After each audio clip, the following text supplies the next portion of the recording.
to Serving Service Animal Teams. I'm Kitty Heavener, and this is my dog, Portia. We'll be talking about service animal teams and how to work with them today. People with disabilities make up a large and rapidly growing segment of our population. Many of them use service animals to mitigate the effect of their disabilities. A federal law known as the Americans with Disabilities Act requires you to provide the same level of care to this population as you do to people who are not disabled. The tools you'll pick up will help you do just that. Here are the objectives. Define service animal as used by the Americans with Disabilities Act. Distinguish between service animals and family pets. Identify areas where service animals are allowed to accompany their handlers. Describe best practices to enhance the safety and minimize stress for service animal teams and you. Explain the importance of having comprehensive service animal policies and identify at least 3 issues that should be addressed in these policies. Recently, we had an opportunity to interact with Cincinnati fire recruits. You'll see how we explained these topics and hear their reactions. What's the first thing that goes through your mind when you think about service dogs? Anyone? Recruit Daniels, how protective they are of the carriers. Okay, recruit and how protective they might be. Well, let's take a look at a brief slide that will kind of show what service animals are and what they do, and see what you think after that. Service dogs are perhaps best known for guiding people who are blind. They can help people with other disabilities too. Here are just a few of the things they can do. Use specialized phones to get help for their handlers.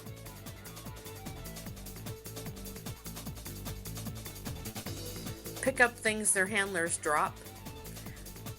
Brace or support handlers who have mobility problems. Alert people who are deaf to specific sounds such as the phone ringing or someone calling their name. Help people with autism by disrupting destructive or impulsive behaviors. Responding to seizures. Alerting diabetics to changes in blood sugar levels. And alerting handlers with allergies to the presence of allergens. So, as you could see in the slides, the service dogs are very important to their handlers. They are as important to their handlers as your partners are to you. And just like your partners, these dogs are specifically trained to do the jobs that they do. The jobs that they do have to be related to the person's disability. So it wouldn't do me any good to have my dog be trained to respond to me if I have a seizure, because I don't have seizures. Just the same as it wouldn't be good for a seizure response dog to be my guide dog, because I sure as heck would be in a world of hurt. And you would be coming after me more often than you would care. I would be one of those frequent flyers. So, as I said, the dogs are trained to do the specific tasks. The other thing that's important to realize is that wherever the handlers go, our dogs can go with us. And Chris, you want to show? Okay.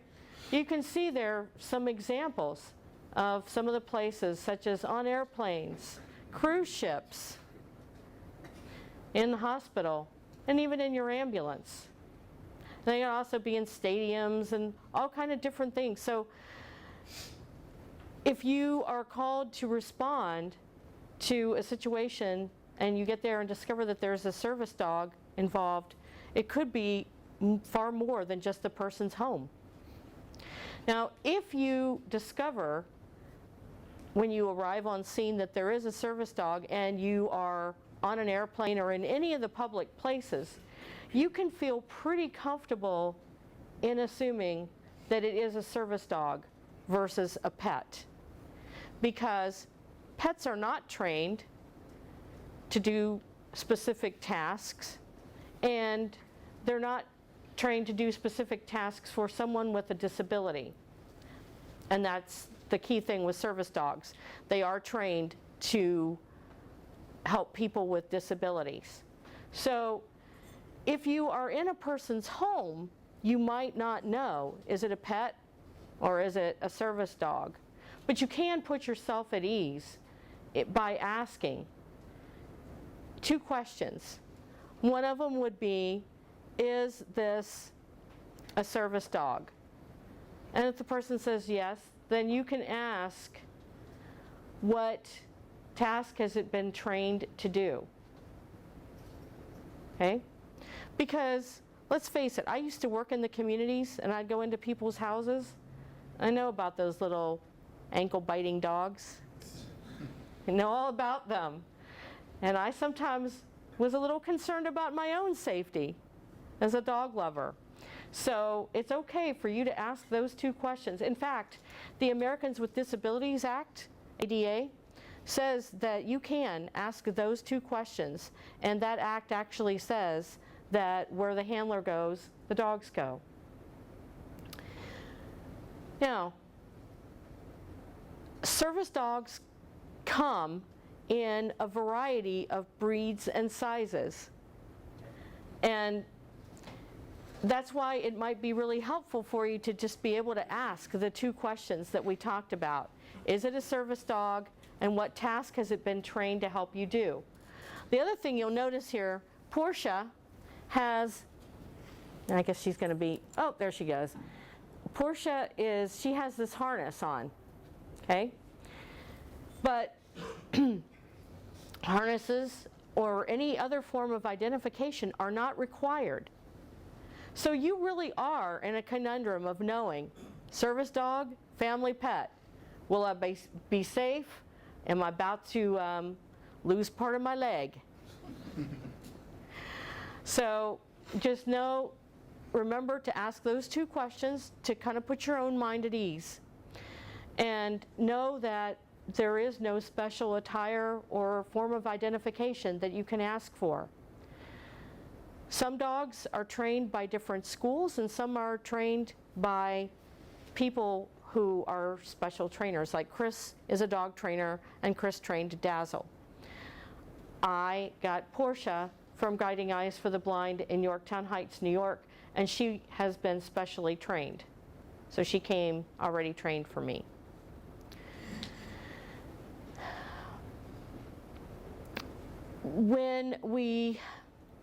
So the other thing is, when you are getting ready to work with a person, let's think about, you're ready to work with the person, but the dog is in your way. What do you think you're going to do? Anyone? How would you get the dog out of your way? Ask the owner to move. Excellent. He said ask the owner to move it. And that's exactly what you should do. We follow a chain of command, much like you will follow in your work. So we as handlers know how to talk to our dogs. So just tell us what you need us to do with our dogs, and we'll take care of making sure the dog does it. Now, I have had people say, you know, those dogs are there to protect you. What if I try to work on you and that dog, and you scream because what I did hurt, and that dog decides to go after me? Concern of any of you? Okay. Relax. Service dogs are trained to do a specific task to help the person with their disability. They are not trained, protection, as a matter of fact, is not a part of their job. So I could be screaming bloody murder, and my dog is probably going to be very concerned. She's going to want to be with me. She's not going to bite you, because that's not part of her job. Okay? And You might be thinking, yeah, but it's a natural instinct for dogs to want to protect you. Well, these dogs not only is protection not part of their job, they are selected for their temperament. So a dog that shows real aggression toward other people isn't going to be a service dog. Okay, does that help? Yes, ma'am. All right, so basically we've talked about the fact that the service dogs go wherever the handlers go because we depend on them just like you depend on your partners. They are trained just as you and your partners are trained, and that they're not going to bite you because protection isn't part of their job. So when we go downstairs in a couple minutes, we will be demonstrating, now that you've gotten the person assessed and you need to transport them, how do you get the person and the dog to the ambulance? How do you get, you know how to get the person in the ambulance, then how are you going to get the dog in the ambulance? Because remember, the handler's going, the dog can go. Your ambulance is public. Now, one thing to think about though is, what if my dog and I were both injured? My dog needs medical care and I need medical care. What then? What's going to happen to my dog? Any thoughts? Take it to the vet. Okay, someone said take it to the vet. Who's going to take it to the vet and what vet? SPCA. I'm sorry? SPCA possible. Okay, possibly the SPCA. Any other thoughts? You might have detected a little cringe when you said SPCA. Not that the SPCA is bad, they are very good as a matter of fact, but the very absolute last place that you want a service dog to end up at is an animal shelter. Instead of putting the service dog in an animal shelter, have either a responsible official or someone given permission by the handler to get that dog to a veterinarian of the handler's choosing. If the handler doesn't have a veterinarian in the area, then take the dog to a veterinarian with whom you have established an arrangement for providing emergent care or boarding for service dogs. Now, you might be thinking, wait a minute, that's not my job. My job is to transport people, not dogs. Well, you're right. But just keep in mind that these dogs are as important to their handlers as your partner is to you. So treat the dogs as you would your partner or the child left alone with an injured parent. Sometimes handlers can't control their dogs because of their current medical condition. The handlers may have to be airlifted. Their dog cannot go with them. And the ADA recognizes that. It recognizes that the dogs really would pose a legitimate safety concern. So in those situations, the dog, it's okay to separate the team, but when you do that, you need to make sure that a responsible official or someone given permission by the handler can transport the dog to where the handler is and get that team reunited as quickly as possible. Now let's take a look at the practice those recruits got in working with my dog. There are a couple important points to keep in mind. I want you to pay particular attention to the correct way to assist a handler with their dog if they request it, and I want you to note the consequences of not doing it correctly.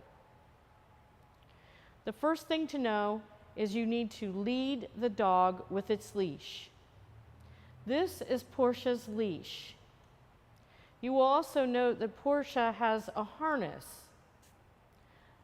The harness is for the handler.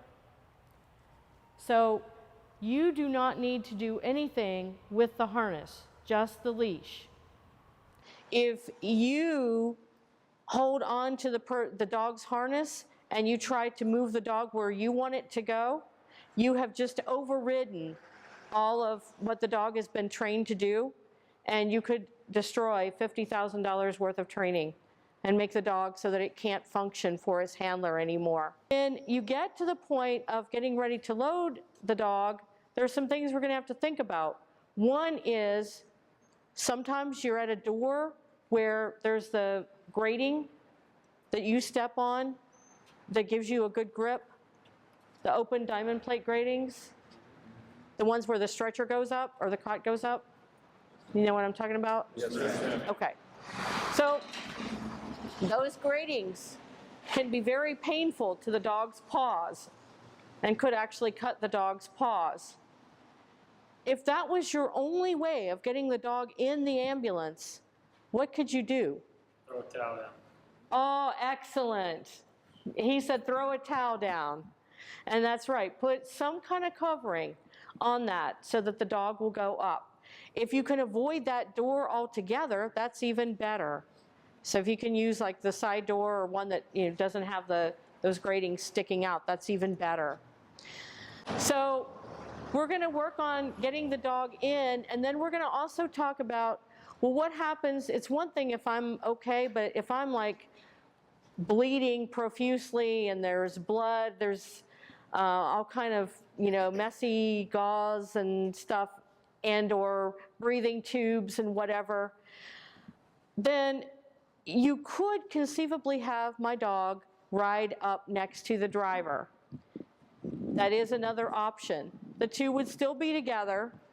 There would just be a little separation. So that is an option. The cot is right behind you when you're ready to sit down. Okay. Okay. Now, somebody is going to have to hold my dog. So who wants to volunteer? Okay. And you're just going to hold her by the leash. You're okay, Porsche. Now And the head of the cot is to your left and your feet go to the right, okay? okay. This has nothing to do with service dogs, but just by virtue of me being blind, I had asked these people to tell me what they're doing. Tell me what the straps are, what they're putting across me, and that's why they told me where the cot was. That could be a whole different training topic, but just because the situation is what it is, I just wanted to know what's going on. Now, yeah, she can get in the way of the cot, and boom, you've just hurt her paws. So, and if you have her go ahead of me, then she might get in the ambulance first, which would cause another whole series of problems. So it's best to, probably safest, to have the person with the dog follow. About 2 to 3 feet. Ready? 1, 2, 3. All right, now we're going to go backward a few feet. All right, to the ambulance. Okay. About 8 feet. All right. Kitty might take it another few inches, okay? So put in low position.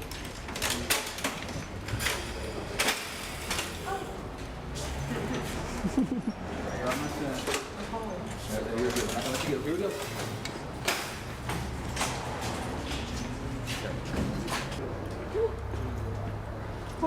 There you go. Yay, good girl. And then I take her from here. So if the dog had trouble getting up the back, what are some options that you might have? Take it to the side. Take her to the side? The side, and some people even said picking her up. And either would work. Again, communicate with the handler. Some service dogs do ride with seatbelts. And some harnesses like his have a ring in the back where you could rig a strap around that captain's chair, have him hop up in there, attach the ring, and he's seatbelted in. He can't move around. He can't get in your way. So that's another option for securing the dog If you're worried about the dog getting in the way, or maybe the handler doesn't have the hand strength to hold their dog, or their hand is injured, or they're not in a condition to handle their dog, you can attach the dog to a seat, a strap, a bar, whatever. It's best not to attach them with the leash, which is attached to the collar, because in an accident, then all the force of that accident is going on their neck. But if they have a harness that looks like it'll withstand some pressure, you could attach them some way with the harness. As far as common commands, typical obedience stuff, sit down, come, stay, those sorts of things. A lot of them just from daily life. It's like, come on, let's go, whatever. They'll know more from your tone than the cue, most likely.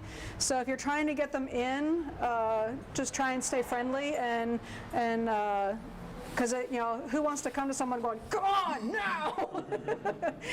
So if your tone is conveying it's safe, come on in, then they're more likely to do so. Now, getting out of the ambulance, who comes out first? The dog comes out so that he's not in the way. Right. And the dog goes in last so that they're not in the way, and they know what space they have, and you don't have to worry about running over toes. Okay, we're out. Are you ready? We're going out. Let me drop.